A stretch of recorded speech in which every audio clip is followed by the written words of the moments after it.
Serious, have you been involved with a cult? What was your experience? I was born and raised in a cult and considered myself a member up until I left my parents' home at the age of 18. The group I was associated with is not well known, but the effects on the members are tragic and undeniable. We were literally brainwashed.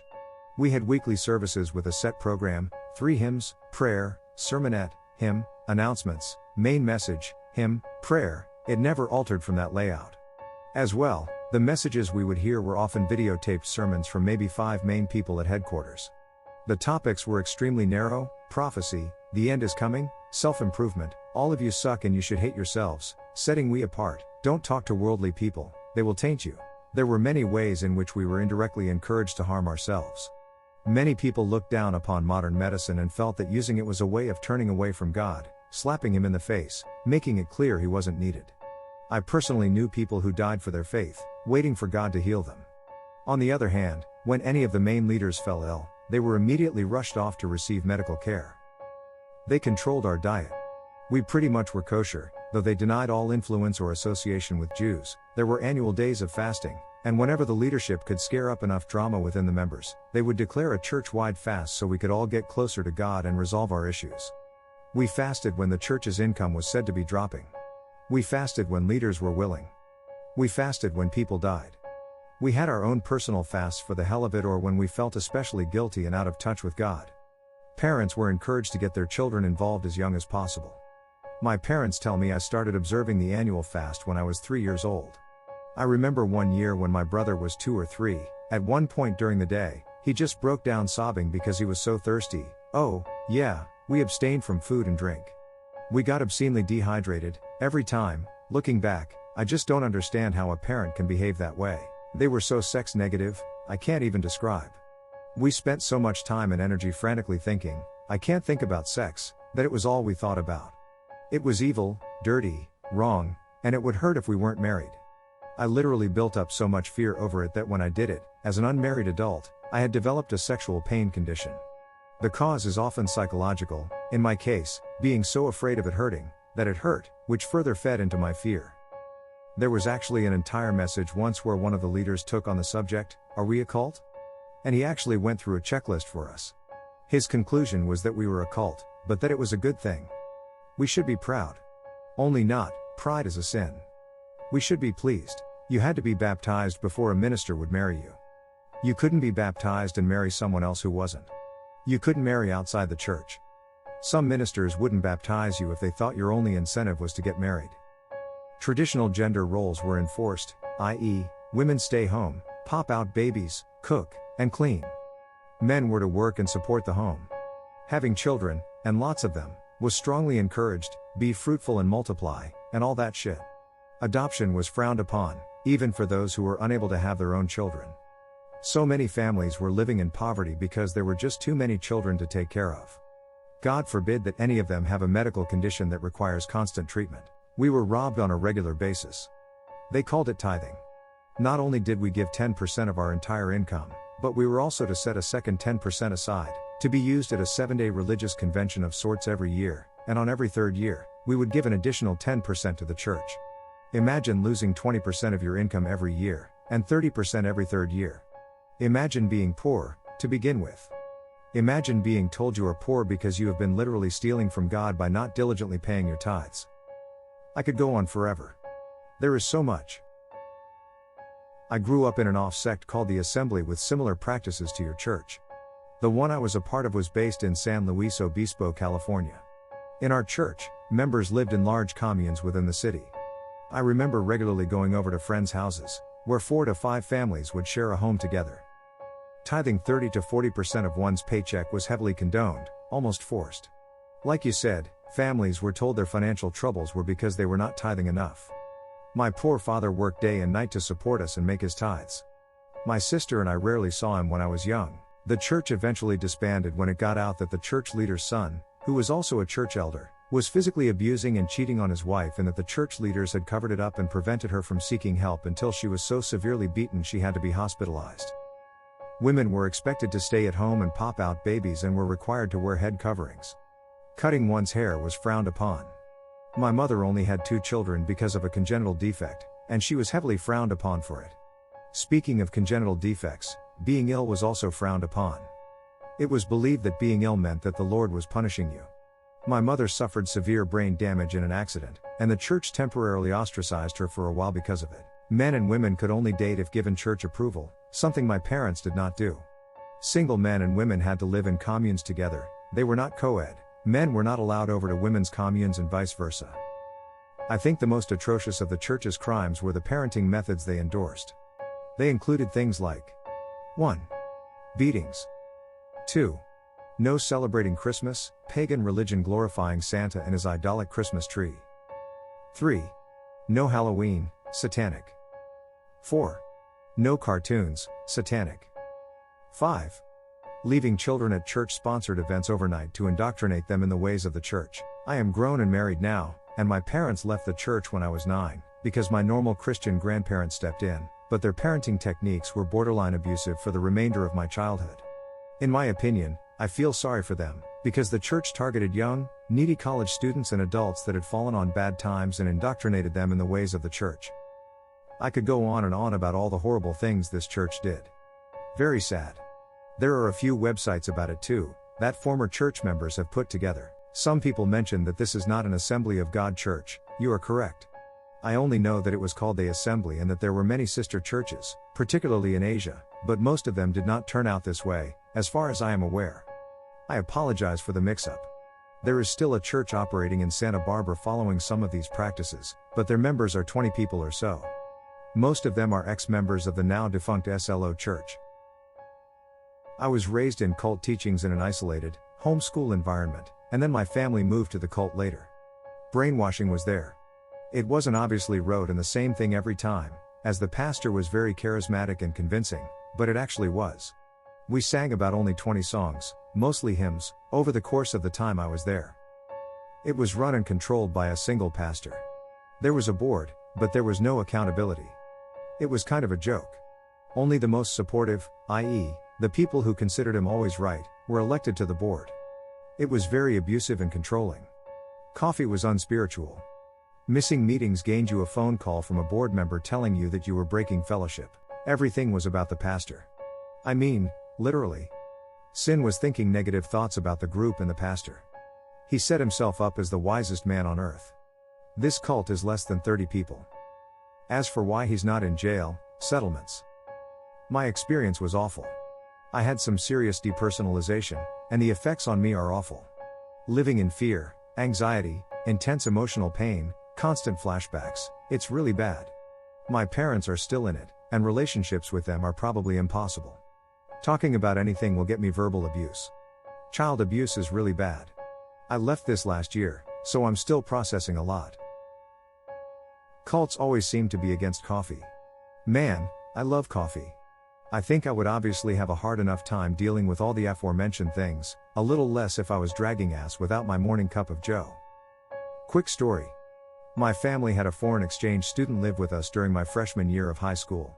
He was a great guy, and we had never thought about having someone live with us out of the blue like that. Turns out he came over here from Germany, and the family he was assigned to, before he moved in with us, was a part of some sort of cult here in Texas. He was locked in his room all the time, when he wasn't in school, and as soon as he came home, he had to attend the temple, as he called it.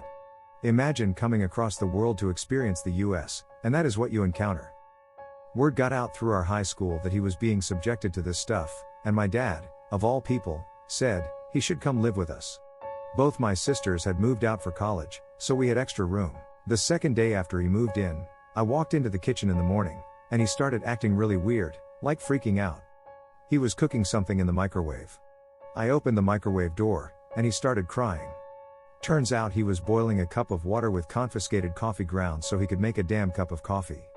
He said his previous host family literally beat him when they caught him making coffee and locked him in his room for a week. I got my dad's bottle of whiskey out of the cabinet and said, not only can you have coffee, but you are welcome to anything in our house as well. Let's party. It took him a couple of weeks, but he finally assimilated.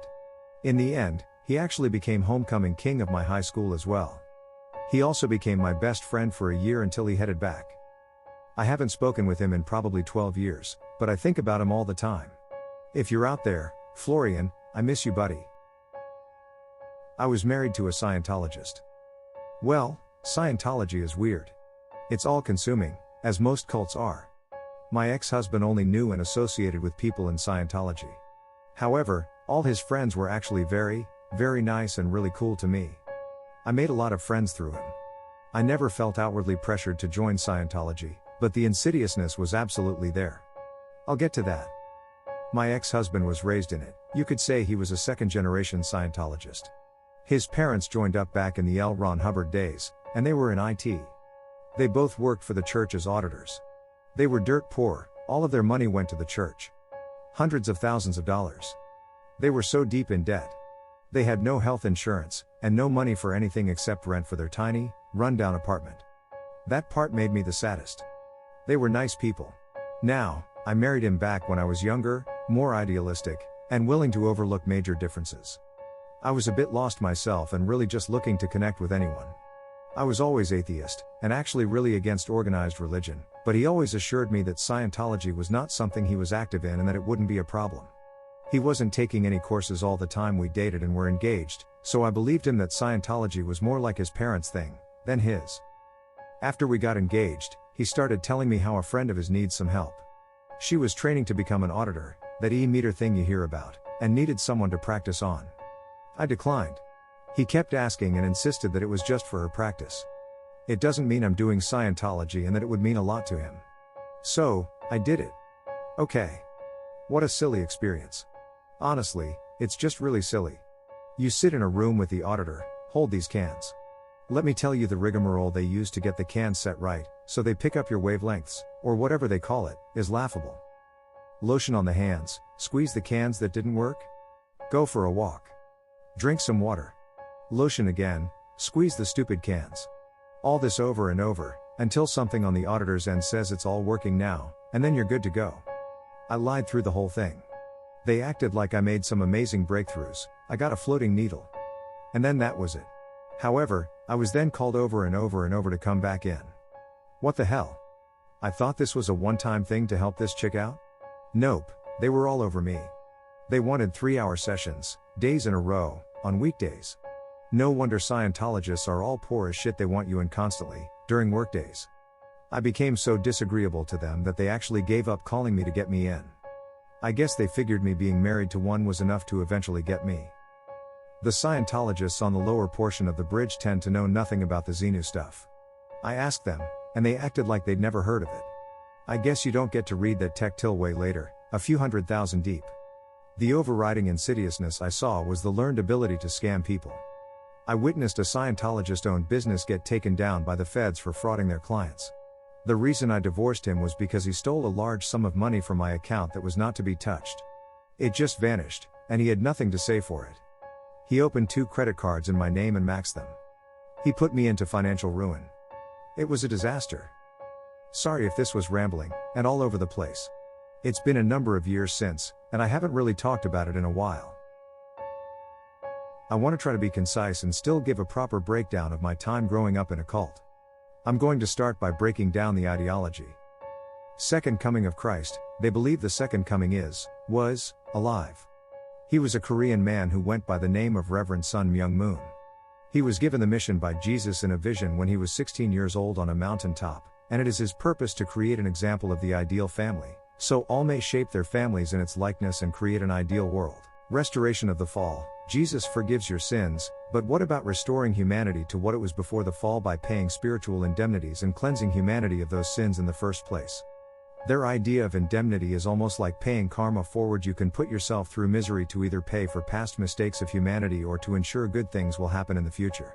You can pay indemnity by 1.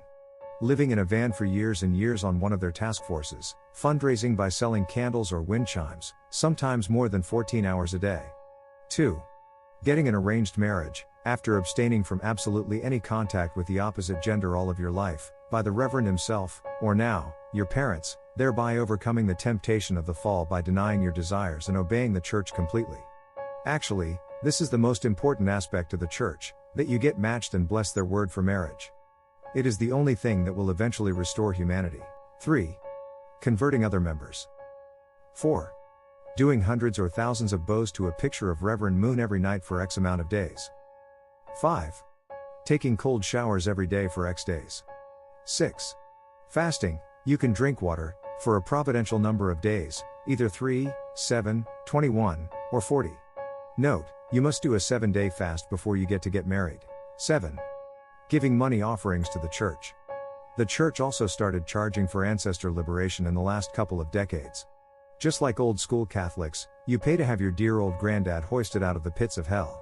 Since the church is Korean, they have deep resentment towards the Japanese, and ancestor liberation can be thousands of dollars per person liberated.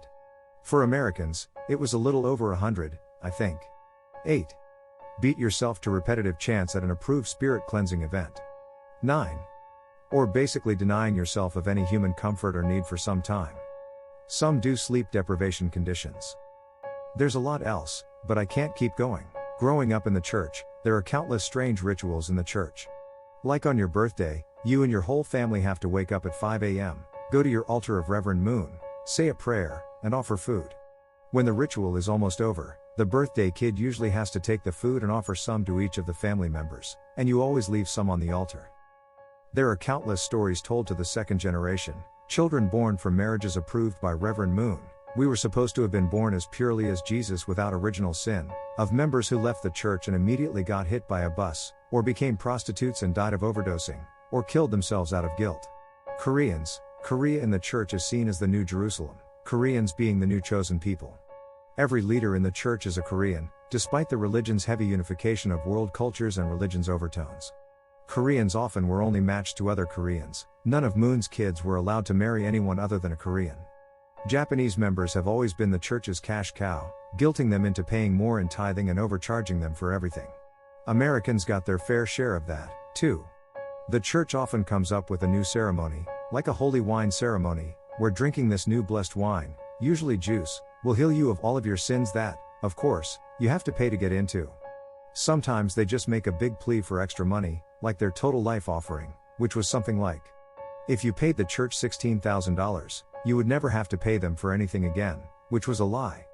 Some members took out second mortgages on their houses to pay these offerings. My wrists are seriously hurting from typing this much, so I'll leave some space for questions. I haven't even made a dent in the beliefs, rituals, or culture of the church yet. I will say, in response to people in this thread who ask how someone could fall for this, and how people could stay in it for so long. Cults like this never approach it like, hey, a Korean guy is the Messiah, you want to join? They take you through steps, almost like Scientology, but not so clearly defined.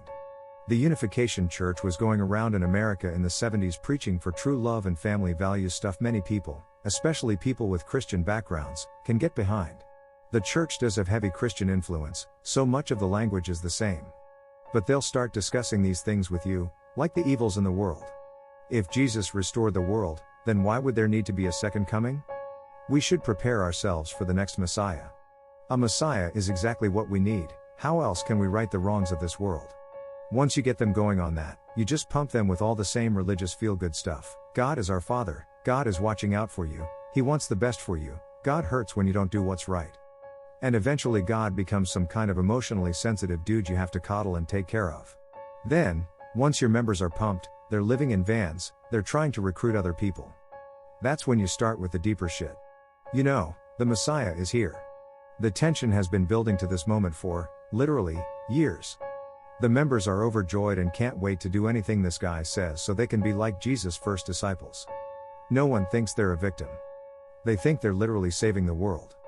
It appealed to a lot of people who were raised Christian but were dissatisfied with the contradictions or shortcomings of their parents' religion. They are very selective with their Bible quotes, yes. They simultaneously use the Bible to support their claim that Reverend Moon is the Messiah. Jesus said the second coming would come from the east, and then say that Christians are being too literal when they use the Bible to argue that Reverend Moon is obviously not the Messiah. It says he will come as a thief in the night, and no one will know him. But Reverend Moon is telling everybody he's the Messiah. Did they go on pilgrimages? Yes. The church owns huge amounts of property in South Korea, including a spiritual retreat in the mountains with a lake, complete with marble temples, a small hospital, and more. You go to this retreat to pay for your ancestors' liberation. Also, to beat yourself to get rid of evil spirits. Also, to go to workshops where you sleep maybe 4 or 5 hours a night, go through rigorous hikes and self-beatings throughout the day, sit through hours of lectures, and are fed very little. There's a specific bug that seems to go around the place. Everyone who goes there gets a horrible cough and gets sick for weeks, hacking and hacking. I always sort of had a bad taste for the church. I didn't think it was logical. I didn't like that it divided my family, and so on and so on. The first generation used to always say they had dreams about Reverend Moon before even joining the church and all sorts of spiritual experiences that told them they were on the right path. I never had any such thing and was jealous for a long time. I don't think I ever believed in it in my adult life, but I went along with it for far too long. Eventually, my girlfriend, who I was actually matched to, and I started having premarital sex. That's pretty much the biggest sin in the church. It's crazy, but to this day, I still feel a little weird talking about the church or even being intimate with my girlfriend because, in the back of my mind, there's that voice I grew up with, telling me I'm wrong and I'm a horrible person, and I miss the only chance the world is ever going to get at supporting a movement to restore humanity. It's weird shit, man. I was born and raised in a small communal Bible-based cult in the US. I was a part of the cult until I was 27. Daily life revolved around a church and the pastor's wife, who ran the cult. The children were raised to be workers in the church and to give their lives for what the leader wanted. My siblings, mother and I were once one of 9 families and other single people when the group originally started, but that has now dwindled down to roughly 3 to 4 families. We were not allowed to have friends outside the church, to live anywhere except a church-owned house, or leave the church without escort or express permission. As kids grew up and went to college, they were discouraged from getting jobs to pay for school, but instead heavily encouraged, coerced, to max out student loans and give the money to the church. Students' class schedules were denied or approved, as the leadership saw fit. The single-family unit was destroyed, and everyone was pressured into viewing the group as one big family. I have been out now for 4 years, and it has been one interesting ride thus far. Learning how to live in the real world has been difficult, but the independence and freedom I now have is irreplaceable. My entire family, except for my father, still attends the church. I still believe in the Bible, and I attend church. Needless to say, I am extremely skeptical of dogma and religion, and I do my best to seek out the truth and reject lies. Exchange students sometimes have it worse. I was an exchange student from Malaysia and was placed in Missouri in 2006. They were a family of 4, son and daughter, and they lived somewhere around Webster Groves. They looked nice, warm, and welcoming, but it was all a facade, for they were trying to gain my trust. Coming from a country where all your neighbors are practicing a million different religions would kind of desensitize you or make you very aware. I was the latter. The first week was fine, but sometimes I would wake up a little early and find them gathered in the kitchen in a circle, around the kitchen table, mumbling and whispering. They'd stop as soon as I entered. It was very disconcerting, but I brushed it off, thinking it was an American quirk. During the second and third week, it became worst. The boy wouldn't touch me because I'm born from sin, his words, and the girl was afraid of me because I spoke to the father whilst looking him in the eye. I started prodding her for answers whenever little things that I did, which are normal, by the way, like reading before bed, talking directly to the parents, eating a sandwich, would elicit small gasps and hyperventilation. She told me that I have residues of the wicked and that I'm going to hell. She told me about a cleanse and a daily prayer wash.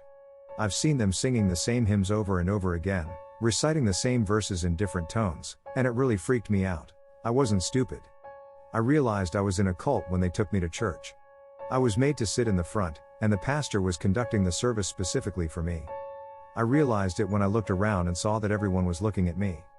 I felt like I was in a horror movie. Wide-eyed, silent stares. Men and women were separated, people wore different colored ribbons on their wrists, and the children looked haunted or just plain frightened. Nobody spoke to me or even came close to me. The men never looked me in the eye, and the women whispered and shunned me. I went there twice. The school was on break, so I had to stay in with them. Many weird things happened, but none was as bad as waking up in the middle of the night to find the mother sitting next to my bed, reciting verses from the Bible in the dark. As soon as I was awake, she'd stop and silently walk away. The family began treating me badly after that. I was punished for being out of line, no dinner, locked in till morning, no sweet drinks. I had to cover up with long-sleeve tops, long pants, skirt, etc. I think I lasted because I was curious. They probably thought that since I'm from Southeast Asia, I must be quite gullible and naive. They tried brainwashing me about how sinful I was, how lost I was, how the world was going to end, and I'll be dragged into hell unless I accepted their teachings. I was there for a month before our chapter coordinator came by for a visit. I told her everything, outside the house, naturally, and I left with her immediately. We came back with a group of people from the exchange organizations about an hour later and found them in the midst of burning the things of the sinful non-believer. Thankfully my passport and other relevant docs were untouched. I never found out what kind of cult they were. I would say yes, although some would not consider it one. I was a member in good standing in the Assemblies of God churches. When considering this question, I went looking for characteristics of a cult. I think my strongest proof of the cult-like status comes from a Christian-based site, not clear on which branch, called letusreason.org. By that site's own standards, my church was a cult and part of an enormous cult. Some key examples. 1. Fear. We were taught that atheists, pagans, Hindus, Muslims, Buddhists, and more were all basically listening to the devil, and it was subtly taught that spending much time in their company could be detrimental to our souls. We were being told that the liberal agenda was proof that we were living in end times. We were basically taught to fear almost anyone who wasn't of our group, and over time, I did. 2. Taking license with God's word, the emphasis on verses relating to homosexuality, abortion, and spending time with unbelievers over messages about loving one's neighbor, the concept that we are all sins, and that all sins are equal was pervasive. Lip service was paid to reading and understanding the scripture, and every time elections came around, they trotted out fear-mongering to make us more politically reliable. I read the Bible 3 times during this time, but the social messaging was so clear and pervasive, I didn't really consider my readings until much later. 3. Isolation. Again, if they didn't pray like we did, they were to be voided. This included family members, though not terribly overtly. We were urged to read only books by Christian authors, listen only to Christian radio. Kids should be homeschooled to prevent any outside teachings from being allowed in. 4. Focus on an imagined enemy, US versus them. As above, anyone who didn't think as they did was an enemy. Bill Clinton was trying to bring about a new world order. He was going to make us all get microchips in our hands. That would be how we paid for everything, accessed medical services, and so on, the mark of the beast. Anything the world wanted us to have been probably bad for us. 5. Conversion techniques. We were trained to look for potential converts, invite new neighbors to church, minister at the high schools, minister to unexpectedly pregnant women. Anyone who was vulnerable should be led into the flock. 6. Distorted tithing and giving. We were told that if we would trust God and tithe our 10%, our lives would be transformed. Tithing was the key to getting richer. If we weren't giving enough, God wouldn't bless us. Thus, if we were poor, it was our own fault for not giving enough money. Step out in faith. Don't worry about whether you can pay the electric bill, just give. I could go on, but you see the idea. I can come up with concrete examples of ways in which the church I went to was a cult, and by extension, quite a lot of evangelical Christianity as well. My mom almost got involved with one when I was little. She met this elderly couple who were a part of a church and would come over every Thursday and Friday to say a prayer, talk about God and read the Bible with my mom. I thought it was nice because my mom is a big Christian, so I thought it was nice she finally had some to talk to. But then things started getting odd. They started getting more aggressive, so to say. My mom told me one day that the man in the couple was feeling something was not right in our household. He never said what he meant until a week later. He said my dad and I were not right with God and were too worldly and that my mom should leave us. She didn't really let this get to her, though, mainly because I think she was lonely. They then started asking for money or a seed. We were super broke at the time, but my mom still gave them somewhere between $5 to $10 a week. But then it got really weird. I finally met them one day because I was stuck home from school due to, fake, being sick. My mom suggested I meet them, and I did. They started doing that thing where one person would be praying really loudly and telling the devil off while the other one was behind me. Next thing you know, she's poking my forehead. I didn't know what she was doing, so I asked her to please stop. She kept going until my mom made her stop. The lady said I am too worldly and that my time will be soon. Okay. Here's how I know they were a cult. Remember how I said they suggested my mom leave?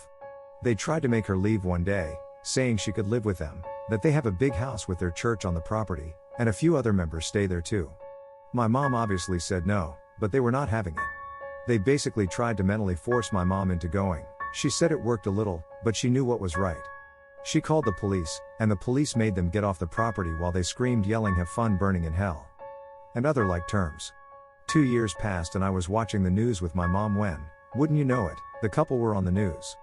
They were charged with an attempted kidnapping of another family's 2 or 3 kids. Yep.